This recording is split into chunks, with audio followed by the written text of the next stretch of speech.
Welcome to the Neurodiversity and Improv podcast from Flat Improv. I'm Jen DeHaan and I do improv stuff. I like thinking about improv things a lot. These podcasts aren't for telling anyone what to do. I'm just giving explanations, and this is to help encourage classes, teams, everyone to be a little bit more inclusive and to help whoever needs this to just get better and more comfortable at doing improv. And honestly, a lot of us think this way, so it's good to know that you're not alone. These episodes are to help with confidence, with feeling more comfortable, maybe making things a little bit easier. Don't force yourself to do something you can't or don't want to do. Improv shouldn't be about that. These episodes, of course, are not for diagnosis either. So don't use these episodes to diagnose yourself or anyone else. Basically, we're just here to be improv nerds, nerding it out about improv. So let's get started. Let's talk about improv. Or I guess I'm just talking at you about improv. And after the plug section again, I'll just have a section that's for the weirds out there. So stick around if that's you, and you can just turn me off if you want, if you don't want any of this in your ears. We're talking about weird and unusual in this episode. Let's get started. So I don't know if this episode will be controversial. This is just my experience, though, with unusual things in improv scenes. And I don't think any of these things are necessarily right or wrong, no matter what you think. This is just how I go about doing a thing currently, because as we know, all of this stuff can change and maybe even go back and forth depending on who you're doing scenes with or what day it is. We're going to talk about finding the unusual thing in a scene today. It's part of the game of the scene style of improv, a really big part of it, actually. You find an unusual thing in the scene, you notice it, you make a game out of it, and go from there. However you're going to go, you're going to heighten it, blow it out, explore, success, win, profit, whatever. I have to say, though, that this, along with the voice of reason thing, if you're not sure what that is, go back to episode 9 for more about voice of reason. These are those things that took me a little bit to figure out. They were particularly challenging, I believe, based on my neurodivergent neurotype. For example, teachers would mention what was unusual in a scene, what was the very first thing that we might not have picked up on. And sometimes for me, it was things that seemed very normal, and I don't think I would have ever picked up on it. But this is a lot about communication and how we think. Like, I was watching this video today made by another autistic person, and it was about his communication differences between him and his neurotypical wife. And it reminds me of this a bit. He was detailing how his wife would ask him a question and he would respond with a very honest, automatic response to that question, which was absolutely not what his wife was after. And he mentioned as it was coming out of his mouth, he'd suddenly realize this is not what she probably wanted to hear. This is probably not what she was asking about. But his response to the question was his first natural response. It was sensical to him. It made sense. It would have been expected to him. But to his neurotypical wife, it was unexpected or unusual. Sometimes these things can be funny to neurotypical people. Sometimes we can even laugh at ourselves. And that's how I kind of am sometimes with the unusual thing in a scene. Like, I might not see it instantly, but I might see it just a second after, and it will click in as words are already falling out of my mouth. So what's unusual to other people is sometimes not unusual to us. And this is just our wiring. This is part of our communication. We might realize, they wanted this. They expected this. It's like a translation process, sort of a dual translation that might happen in our minds. Now I bet, neurodivergent or not, you will quite possibly relate in the general difficulty in spotting the unusual, hearing it, or even just communicating with your scene partners. Having enough processing power, though, to think about all the improv stuff and this as well can be very difficult, especially when everyone is starting out. So I hear this. It's hard for all of us, no matter what our neurological wiring is. I do think, though, it is potentially harder or takes increased effort for some or many people who, like me, are a neurodivergent neurotype. We think differently. We have an atypical perspective by definition. So whether or not some things are unusual, that will be affected by unique perspectives, the ones that we all have. And we're doing some extra translation in some cases to compensate for some of these communication differences, because by definition, neurotypical is just a statistically higher number of people that we're being doing scenes with. So that becomes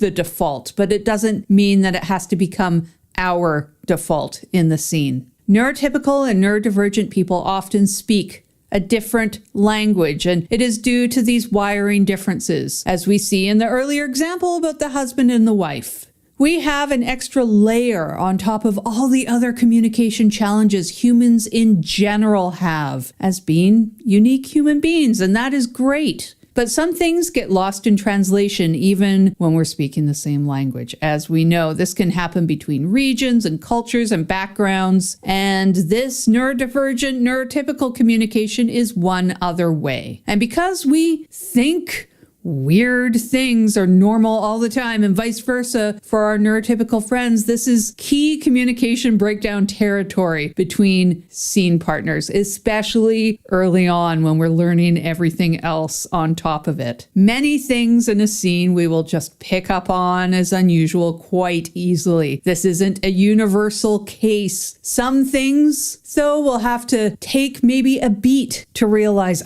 that's what the neurotypical people are finding weird. Okay. And some things might still probably mystify us. So in this next section, I'm going to talk about what is finding the unusual and why do we do it. So the unusual thing, what is it? It's often described as simply that thing that just perks your interest. Something that would make you turn your head and go, huh? It doesn't really have to be big. It is often better if it's something that isn't all that weird. It's just off. Examples of an unusual thing in a scene. I mean, it might be something like, wow, that's a lot of crayons, Cheryl. Or, I use a mini disc player in 2024. It's the best because of reasons. Or that you listened to Calamosa the Puppet 1900 times over the past 3 weeks, which probably sounded very specific and also might be a callback to a different show. Quite often, the unusual is somewhat subtle and often needs to be framed. It might be big and weird and bold, like the Calamosa thing, or it might be subtle, a little bit more subtle, like the crayons, or someone else might need to make sure everyone in the scenes knows. For example, it's the crayon thing, and that's you framing the unusual thing, like calling it out. We either do it where the person that is adding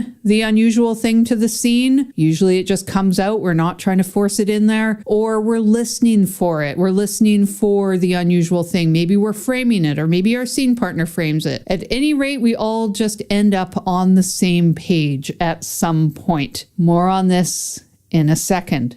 So whatever you do for all of this exactly, for the unusual thing, seeing it, noticing it, framing it, it can depend on who you're playing with, like your team, or maybe it's the style of the theater or the community. You also might have personal preferences. Like I like starting with something that's a little bit off, like the crayon thing. And then you can make it weirder through heightening, or you can get more specific about those things. Like I wouldn't do something like, say, I have pickles for toes, but I might be a pickle purveyor that's really into specific flavors or some kind of new pickle cut. So it could be real, perhaps. So noticing the unusual thing, that often comes from practice, from feeling, from getting the gist, from sort of that gut thing. It's less rules and structure and more something else. And that, just sort of the something else essence, is often hard for us neurodivergents, I think. We often like the structure or rule book, and all of this seems like a big rule, but in the end, it's kind of not. It's more just gut reaction. We find an unusual thing because it's often the source of the funny and the core nucleus of what a game is, because weird things are funny and funny is game. But you take that nugget and then it just sort of forms the game, and that forms the scene. So making sure you and your scene partner agree on what that weird or unusual thing is really early on, that helps you have an easier time throughout the scene on agreeing what that game is and then how you'll play with that thing. So how do we find the unusual thing if it is sort of this gut reaction, this feeling, this thing that we have to notice that doesn't really have a concrete rules book about it? Well, we end up finding that weird or unusual thing with our scene partners. Sometimes something unusual could be happening. It could be an action, or it might be an item, or it might be a behavior of a character. It can come from wherever, but it does need to be pointed out by someone in the scene to the other people in the scene, and of course also the audience watching. So that's when and why we end up framing that weird thing. So the framing part is simply communicating with your scene partner and to the audience, hey, this thing here is that's kind of weird. And you might even say why it's weird. Basically, you just want everyone to be on that same page so you can move forward and have fun with it. And I did say the word simply, but it's not really simple, especially in the earlier phases. This is done so many different ways. And as such, it's not simple because we also have to notice it. We have to communicate, and communicating can be a challenge. It's not usually as heavy-handed as, hey, that's weird either. That would make it easy if we always said, hey, that's weird. But that is a little bit heavy-handed, and that's something that we might only see when we're, say, learning, we're doing exercises. But after that, it usually isn't. At its core, though, you react to the unusual thing. You care about that unusual thing. And then you go from there and you make it into a scene. That's all a very simplified version of something that's not all that simple, and we often take quite a long time to get better at. So now let's talk a little bit about why the unusual. Why is the weird for the weirdos? Oh, that's a weird title. So things that are normal for neurodivergent people are sometimes weird for neurotypical people, and vice versa. Things that are weird for the neurodivergent are sometimes normal for the neurotypical. We're talking about things that become lost in translation and how neurodivergent humans do translation. And that can vary a lot. Like how I personally translate neurotypical, how fast that is, when it applies. It's all going to be different. It's going to be different for me than it is for you. So this is the part where you need to start thinking about or analyzing your own improv practice in this regard. Notice how things work for you or what might not be in place yet. And then when you find that, you can start noticing your own pattern or practice. A little bit more about the communication, why things are weird for us and not weird for neurotypicals and vice versa. So there was a study that was done, and this was done with autistic individuals and allistic individuals. And this is autistic people and not autistic people. And this study combined a group of all autistic people together and did the telephone game. That's where one person starts a message and it goes through all the different people, and then the last person repeats that message and how close it is to the original message. So they did the study with all autistic, all non-autistic, and then a mixture of autistic and not autistic people. And what they found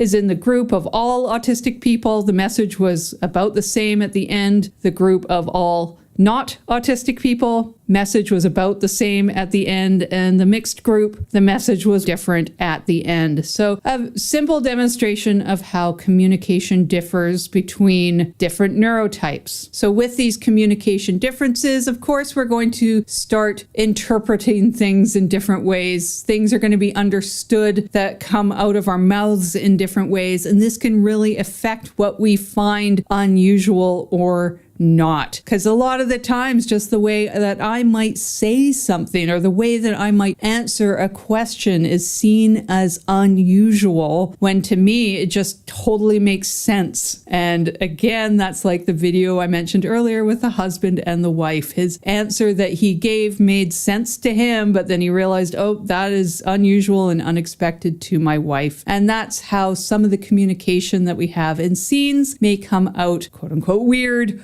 or not.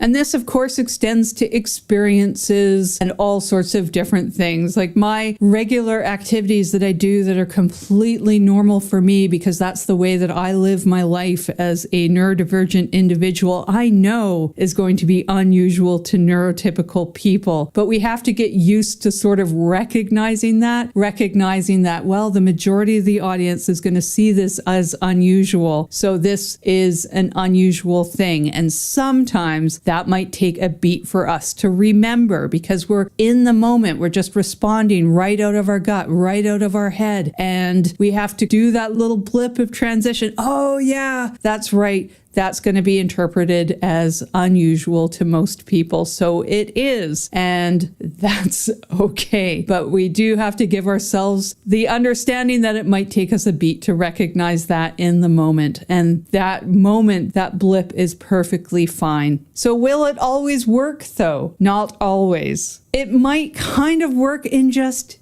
different ways. For example, I was in a group monoscene, and that monoscene had a game, and I missed some of the subtext because sometimes subtext can be difficult, especially in this sense. And that subtext was the main part of the game in this case, which is why it kind of tripped me up. Oftentimes, subtext is not the main part of the game. So I picked up on that game maybe 3/4 of the way through of a very long scene. Like I kind of thought we were playing a game and I didn't realize, oh, we're playing that game until about 3/4 of the way through. But in rehashing the scene in my head afterwards, because I knew I missed it, like I realized 3/4 of the way through, oh, I missed the games. So I was rewinding that game in my head to see what I missed. And I realized I played the subtext game. I heightened the subtext of the game in pretty much exactly the same way as had I got the subtext initially. Maybe even better because I wasn't overthinking it either, but it still worked. What I sort of grasped from that experience is that we have a lot of skill that's already kind of built in, especially if we've done masking for a very long time. And I mean, masking, of course, is hard. It takes a lot of effort. It's not a great thing, but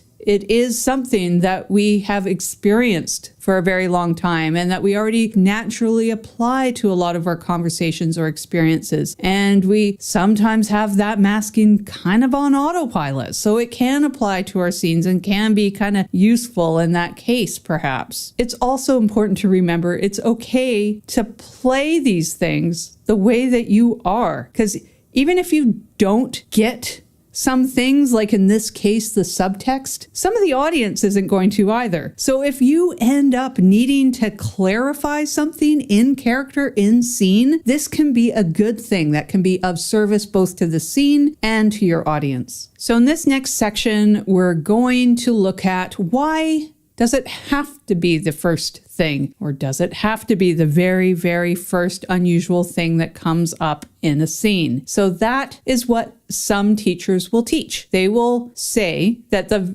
first unusual thing is the correct one, that you must take the very first unusual thing that comes up that is perceived by them as unusual. And it's sort of seen as a universal understanding of what's weird. And you might have missed it if they brought it up. And that was the only correct unusual thing for the game to be based off of later in the scene. Now, this isn't a universal rule, even in this game of the scene style improv, but it is a rule that some teachers will teach. That is their philosophy. And now my opinion is that is a valid philosophy like any others. It just doesn't work for me as the type of improviser I am with the neurotype that I have a different philosophy, and neither of these are any less good or valid or anything. They're just different. And every philosophy that we come across, this and other ones, will have their own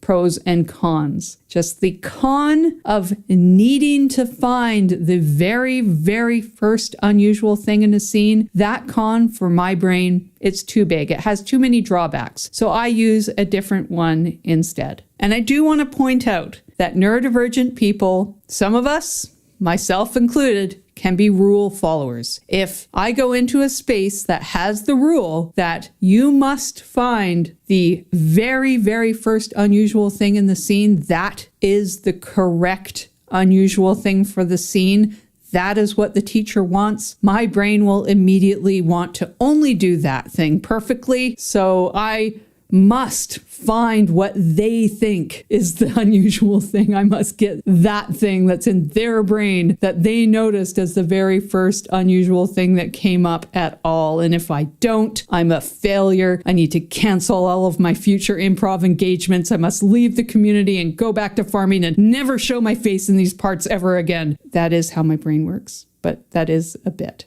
Because I did feel that way and I'm still here. So it's a bit. Anyways. As you might notice through that doing things that way, finding the very, very first unusual thing that will be perceived by the audience, by someone else, it'll put me in my head. I will be scanning. Is this weird to who? Is a neurotypical person somewhere finding this weird? Will I catch it? Will I see it? And on and on and on. And then I'm not enjoying myself. I'm not flowing. I'm not being a good improviser this way. I'm deeply in my head and I'm too focused to be a good listener. And losing that good listening thing, I think, is too big of a con for the benefit of noticing the unusual thing that other people will notice as unusual. And other people is the key word. The alternative is to let go and notice what you find. And that, to me, what you find, and this might be your scene partner equally, what you all agree on is the best unusual thing. My way is to just loosen up, to listen, make that the focus, and just see what you notice. You might notice it from your scene partner saying something that's slightly unusual to you, or it might be what they're framing as unusual, which might be something they did or you did. And it could be the second or third thing. But all of it is still early in the scene. We're not saying wait for a full minute or something. This is what you and your scene partner both notice as the unusual thing near the beginning of the scene. And that's my philosophy for finding the best unusual thing near the beginning of the scene, as opposed to the very, very, very first one. And I know that probably this might be making some of you angry because I'm saying to break a rule someone might have taught you. And for those of you who are angry, I'll have more on this soon. So my mindset, my brain works way better for me not worrying about it being the very first unusual item that anyone would see. But of course, that goes against what some of you have been taught. And this also, as such, might come off as rejecting an offer. But we can also sort of ask the question, was it an offer? Because it might have been too subtle. You might not have noticed it, not because you're not noticing, but because of your neurotype. So what you want to do is just enhance your listening, and you will be grabbing a very early offer of an unusual thing. And as such, you will be grabbing a better one. It's the one that you're both interested in if you both agree on it and you both communicate that thing. And I believe that's going to work better for the improvisers. And in the end, it could very well be working better for the scene. And it just takes that stress off the top of the scene. You aren't as worried about something that is difficult potentially for you to notice or see or hear. You just know that it is going to happen early on. I listen better without the pressure of finding that very, very first thing that if my scene partner sees and frames something, I'll hopefully just get to that immediately anyways. I'm way more focused on my scene partner as opposed to just scanning for those unusual things. I'm being natural. And I'm just using my natural neurotype in this process as opposed to trying to do the translation into neurotypical. Adding that neurotypical neurodivergent translation process takes a lot of cycles on its own, and I believe it's too many cycles for improv. And once I did that, I got a lot more bandwidth in my brain anyway, so I could just be in the scene. And now I just barely notice any of it, I guess. It just sort of happens that much more efficiently now. So I think the key here is to just focus on being with your scene partner more. You're listening, you're communicating, and I believe that that leads to the best thing being picked up as the unusual that leads to the game. Being on that same page is leading to a better scene. And that ultimately might be just as fast in the end. Maybe it even lends itself to finding something with your scene partners better and faster. If you end up, because you're so efficient, noticing the very first thing, great, good on you. But if it's the second thing that you both agree on that came up and you both saw it's weird, maybe that's the better game anyways. So the one thing that you don't want to do in this process is force something weird in. Us neurodivergents, we are pretty good at being weird. By definition, we're divergent, but we don't want to force something into the scene. This isn't good and it won't be funny. And I'm using very definitive language there. And if that's controversial, so be it, because I'll stand behind that one. You don't want to force stuff in. You want to just be yourself. And if that happens to be weird, that is fine. You'll sometimes be accused of forcing it because sometimes neurotypical people just don't get us. But make sure that you know you aren't actually forcing something in. Like, truly ask yourself, don't lie to yourself, or just make a mental note of what they said in the note and see if you might want to adjust some of that. At any rate, be your honest, weird self. And you'll sometimes be framed as the weird one, and that's okay because it's not forced. And I know that some of the notes might be a little bit difficult, like I was just explaining about how sometimes we get framed as the weird one, or somebody will pick up on something that is particularly weird, but it did come from an honest place. It might have really happened. Don't let that stuff get too much in your head, because it is, at the end of the day, a really nice experience to just let go and be ourselves. And we do know that we're neurodivergent. We do know what we are. And I'm perfectly happy with that. And I think that that sort of learning process can be a neat one to sort of get through improv. And if you choose to adjust, great. But I think the main focus here is just being you and seeing what happens from that place. And it can be very rewarding in the end. So in this next section, I'll give some improv tips for the neurodivergents out there. First of all, know that this is going to be very different for all of us. So take any of these tips and advice as usual on an as needed basis. I'm a very high masking autistic ADHD individual, so my experience is going to be different from yours probably, in that I can read weird, I can naturally do weird, I can kind of mask as neurotypical. It affects how I communicate. My prior experiences in corporate life, etc., will have adjusted what I know in communication, all of this kind of thing. So standard disclaimer for every episode. One thing that really helped me a lot in sort of understanding what was unusual, how it happened, how it was grasped in the scene, was watching a ton of experienced improvisers doing this in online live streams from the cities. This was the best advice I was given, and I think it's some of the best advice I can share for a lot of improv things. I figure that watching these live streams of experienced improvisers is just just as important as classes and reps to explain some of this stuff and make it make sense. It can be time consuming and expensive for many of the live streams, but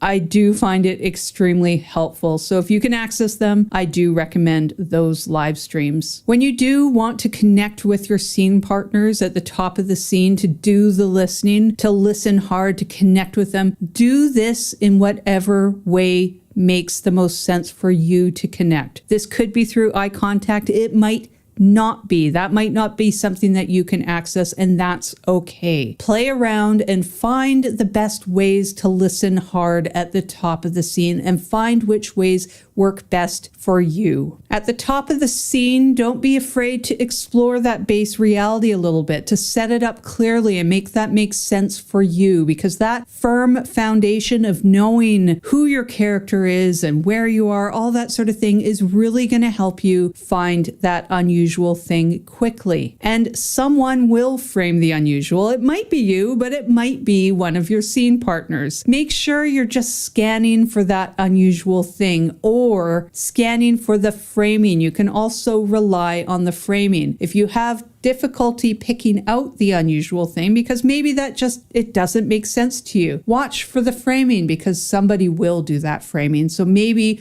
watching for the framing is a little bit easier than watching for the unusual, and you can focus on that until you get more comfortable in general. And if you're framing something and maybe your scene partner doesn't pick up on that, like maybe it's not something that's weird to them, but it is weird to you, find different ways to frame, or you can just literally say, that's weird, or whatever. You might need to use that hard hand at times, especially if you're playing with people you don't know that well yet. So that harder hand is okay, especially in those cases and in general. Even if you are very experienced playing with very experienced people, there are times when that hard hand of that's weird is perfectly acceptable. So don't be afraid to use that when you need to. With time and reps, hopefully end up getting this all done faster and better and really efficient and funnier, and go you, that's great. But remember that exploration, like I was just talking about, is valid. It's especially good for setting the solid foundation of a scene or a set. So it's not a bad thing if things move a little bit slower, because ultimately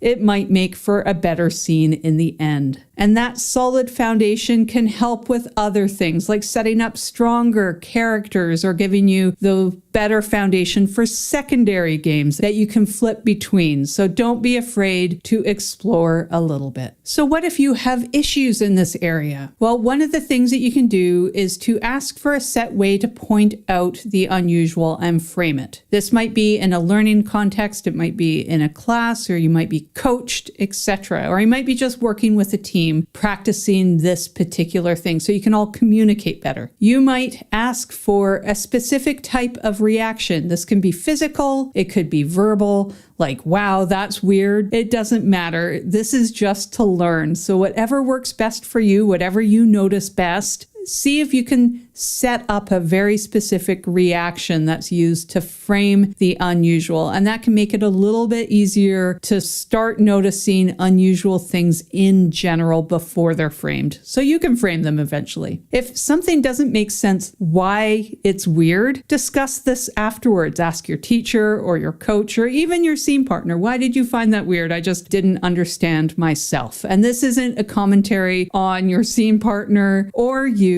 It's just a communication thing that exists. Don't be afraid to have some of those discussions afterwards about what made that weird or how do I notice that thing. This all comes down to the framing, because sometimes I'm going to find a thing that my scene partner doesn't find weird, but I'm going to frame it as such to get everyone on the same page. And we don't have to agree that it's weird. We just have to move on from that place. It is agreeing that it's weird for the scene, but you don't have to agree that it's a weird thing in real life. You're just using it for the make-em-ups. So you can do a lot of this without really understanding why something is unusual. You might never understand what makes those things unusual, but you can focus on the framing part first. Watching for that because it's a lot easier to do, especially if you get some help in this area. Get good at the framing first and then focus a little bit more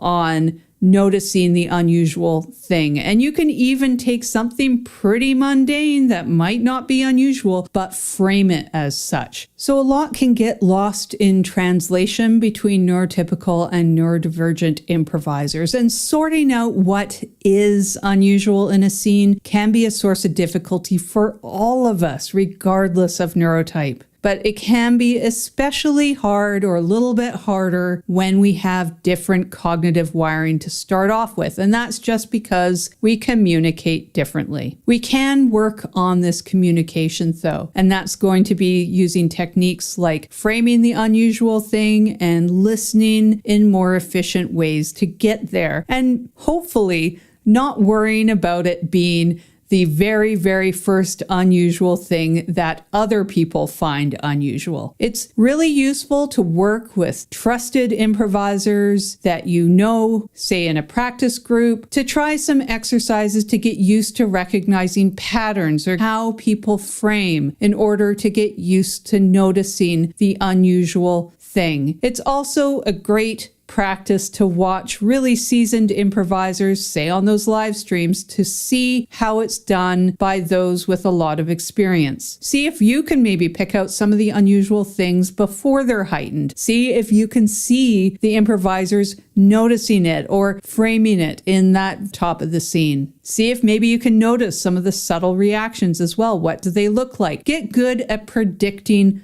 moves. Watching improv like that, it's kind of a class on its own. And also, don't force it in there. Just don't worry about it being that very first thing. You want to find it early and fairly quick, but if you don't sync up on the very, very first thing, personally, I don't stress about that. What you find with your scene partner might be the better unusual thing anyways, because you both saw it, you both agreed on it naturally. So listen hard, sync up, get used to communicating with your scene partners and getting on that same page with them by what you both find unusual. All right, that's it for this week. Let's close this episode out. I have classes at wgimprovschool.com. I have a lab coming up, and the lab is a series of classes where we're going to learn a brand new form, and we're going to output it on the internet in a new way, using a newer type of streaming technology that's not Zoom. And it's also going to be output to a podcast on our We Just Podcast channel. So go look at the site, wgimprovschool.com. It's under the online classes page. I also have a site of my own at flatimprov.com. I have a lot of information on there about online classes and jams and podcasts and so on. And I have a newsletter that comes out a couple times per month about what's going on in the community. So check that out. And also on that same website, I have a page for this podcast, and you can send me messages, or if you have a comment about something that I've said that you'd like me to read out from you, I can do that too. So that's at flatimprov.com/substack if you'd like to send me a message. And also, I told you in this episode to go watch some good live streams. So I will note that I do mention some of those in my newsletter. So if you're wondering, where do I go? Subscribe to the newsletter and it will have links in it. All right. So here's an aside for the weirds. And I use that term with respect and love. It's what I call myself. All right. So I recently saw a video about how accommodating and self-accommodating is good, but forcing disabled people to do things and be uncomfortable is bad. Like telling a neurodivergent person to just do this is not great. So I want to make it clear that I'm not here to say to force yourself to do something. I'm basically about accommodating yourself in improv, doing you and communicating and understanding as much as possible. Like, we kind of have to be able to communicate because this is a team thing. It's a group thing. It's a learning situation. So to be part of it all, we do have to communicate in some ways. And communication's always weird. There's always things getting lost in translation. Speaking up is hard, but in some cases we might need to, right? And there's many ways to do all of that. And that's what we're focused on here in the series. And maybe these are workarounds, but I think just being aware on both sides, neurotypical and neurodivergent, is a good first step. And if anything happens from this series, I hope that it's that people are aware that these differences exist, that these differences in communication exist, and that also we learn that we're not alone, that there's others out there like us dealing with exactly these things. So communicating as neurodivergents can be a challenge. And according to some of those studies, we might communicate more effectively with each other, like the telephone study that I mentioned earlier. But none of this is easy. Even two neurodivergent people communicating can be difficult as well. So just remember that you don't have to do anything that you don't want to do, especially in improv. This is a very voluntary activity for, I think, all of us. So self-accommodate, be proactive, and do what you need to do for improv, and most importantly, yourself. Use these if they're useful to you, and throw away everything that is not. Do not force yourself to do anything. And I think that's all I have. Thanks for listening.